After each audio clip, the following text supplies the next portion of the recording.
এই যে যারা গুজবটি ছড়িয়েছেন তাদের উদ্দেশ্যে আমি বিনীত অনুরোধ করব যে গুজব ছড়াবেন। ডিবি একটি আস্থার জায়গা, সেখানে কাউকে জোর করে সেখানে রাখা হয় না, কারো উপরে অন্যায় অত্যাচার করা হয় না, জোর করে কোনো বিবৃতি নেওয়া হয় না।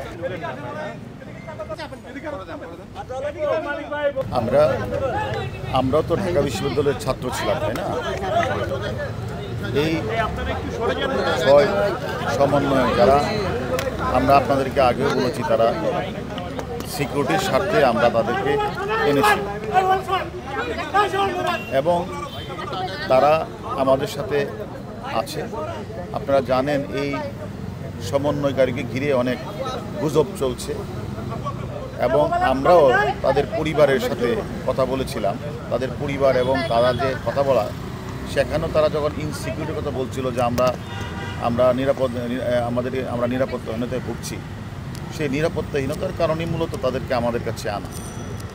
এবং আপনারা জানেন তারা এখনও পর্যন্ত সুস্থ আছে। আমি আপনাদের গতকালও বলছিলাম যে তার পরিবারের কাছে আপনারা মেসেজটা দেওয়ার জন্য যে তারা আমাদের কাছে ভালো আছে, সুস্থ আছে। এবং তার ধারাবাহিকতা তাদের পরিবারে কিন্তু গতকাল রাতেও এসেছে, আজকেও কিন্তু তার পরিবারের লোকজন তাদের সাথে কথা বলেছে এবং তার পরিবারের লোকজন অলরেডি বলেছেনও যে তারা কী পর্যায়ে আছে, কীভাবে আছে। আমি মনে করি যে আসলে রাষ্ট্রের, আমরা একজন পুলিশ সদস্য কর্মরত হিসেবে আমরা মনে করি কোনো ব্যক্তি কেউ যদি আসলে ইনসিকিউর ফিল করে আমাদের কাছে সে বিষয়টা আসে, তা আমাদের দায়িত্বের মধ্যেই পড়ে তাদেরকে বিষয়টা দেখভাল করা। আমরা সেই হিসেবে তাদের সিকিউরিটির পারপাসটার কারণেই আমরা মূলত তাদেরকে আমরা দেখভাল করছি এবং তারা অলরেডি কিন্তু তারা একটা বিবৃতিও তারা প্রদান করেছে যে তারা যে কোটাবিরোধী আন্দোলন, তারা এখান থেকে তারা এটাকে ঘোষণা করেছে যে তারা আর নাই, এই আন্দোলনে তারা নাই।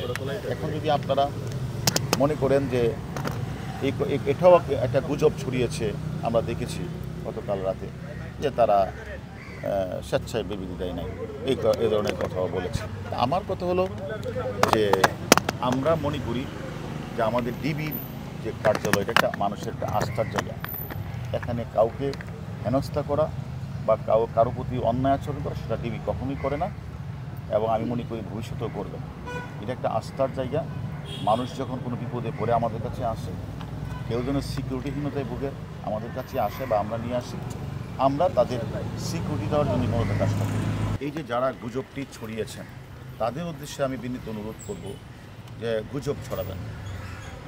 ডিবি একটি আস্থার জায়গা, সেখানে কাউকে জোর করে সেখানে রাখা হয় না, কারো উপরে অন্যায় অত্যাচার করা হয় না, জোর করে কোনো বিবৃতি নেওয়া হয় না।